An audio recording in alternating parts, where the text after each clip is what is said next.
गौशालाएं कितनी सारी गौशालाओं का नाम बताया गया।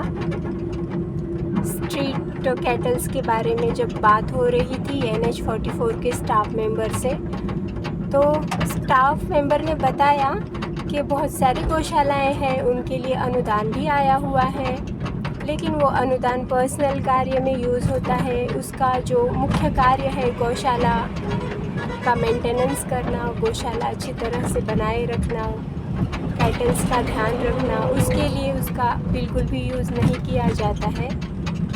इसको कहते हैं भ्रष्टाचार, करप्शन।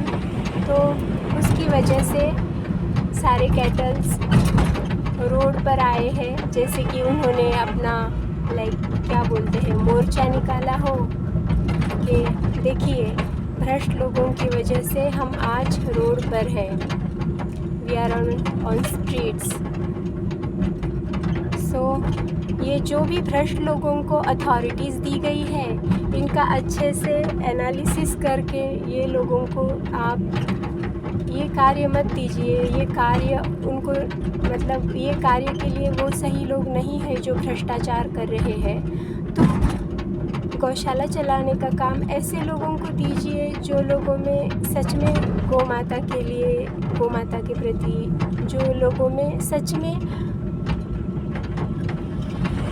कुछ मतलब जो लोग सच्चे हैं गौ माता की सेवा के लिए, जो ऐसे लोग नहीं जो मतलब उनका चयन करने तक अच्छाई का ढोंग करे और बाद में अपना भ्रष्टाचार करते रहे। ऐसे लोगों को प्लीज़ आप सिलेक्ट मत कीजिए ऐसी अथॉरिटीज़ देने के लिए। अथॉरिटीज़ को सिलेक्ट करते वक्त प्लीज़ बहुत ही केयरफुली सिलेक्ट कीजिए, क्योंकि जितने भी अथॉरिटीज़ गौशालाएं चलाने के लिए सिलेक्ट की गई है, उनके बारे में यही सुनने को मिला है कि उन्होंने सारे जो भी क्या बोलते हैं अनुदान दिया हुआ है, जो प्रोडक्ट्स दिए गए हैं गौशाला चलाने के लिए, वो सब उन्होंने बेच के अपने घर में पैसे लाके वो पैसों का कुछ पर्सनल कार्य के लिए उपयोग कर रहे हैं। तो कृपया देखिए, ये गलत लोगों को चयन करने की वजह से ऐसे होता है।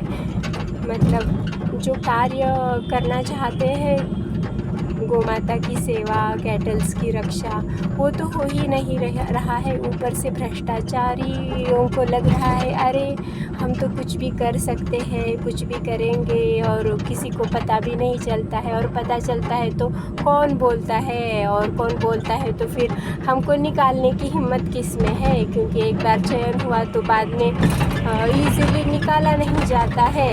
तो बस हमारा तो अभी चलता ही रहेगा, पैसा आता रहेगा, हम लूटते रहेंगे, भ्रष्टाचार करते रहेंगे। ऐसी सोच के चलते वो लोग पल रहे हैं भ्रष्टाचार पे। तो इनकी सोच को ना बदलने की आवश्यकता है, क्योंकि इस तरह से मतलब पैसा कमाया नहीं जाता है। तो जो गौ माता के लिए गौशाला के लिए है, वो सिर्फ गौशाला के लिए ही यूज़ होना चाहिए। और हमारे भारत देश में बहुत बड़ी जनता है, बहुत सारे लोग हैं, उसमें से बहुत अच्छे भी लोग हैं जिनको सच में अगर आप ऐसी अथॉरिटीज़ देंगे तो उसका वो बहुत अच्छे से वो कार्य संपन्न करेंगे। और कृपया ऐसे भ्रष्ट लोगों को ऐसी अथॉरिटीज़ रिस्पॉन्सिबिलिटीज़ ना दी जाए। अगर गलती से दी भी गई है ना, तो भी अपनी गलती आप सुधार सकते हैं। आप मतलब उनको देखिए, उनको ऑडिट कीजिए, वो किस तरह से कार्य कर रहे हैं देखिए, रियलिटी चेक कीजिए, करते रहिए फ्रीक्वेंटली।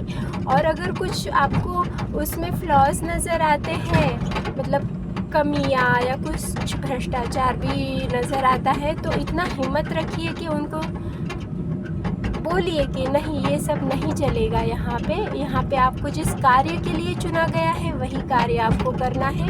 अगर भ्रष्टाचार करने के लिए आप यहाँ आए हो इस अथॉरिटी पे, तो नहीं, इसके लिए सरकार ने नियुक्त नहीं किया है। तो जो सही लोग हैं उन्हीं को ऐसी अथॉरिटीज़ दी जानी चाहिए। ऐसा अगर करेंगे तो बहुत जगहों पे जो भ्रष्टाचार है वो कम हो जाएगा, और जो भ्रष्ट लोग हैं वो समझ भी जाएंगे कि मतलब भ्रष्टाचार का कोई मतलब नहीं है, भ्रष्टाचार एक पाप ही है और अच्छे कार्य करके भी पैसा कमाया जा सकता है, भ्रष्टाचार करने की आवश्यकता नहीं है। बिना भ्रष्टाचार के भी अच्छी ज़िंदगी जी जा सकती है। हमारी ज़िंदगी अच्छी हो इसलिए दूसरों का छीन के खाने की बिल्कुल भी कोई ज़रूरत नहीं होती है।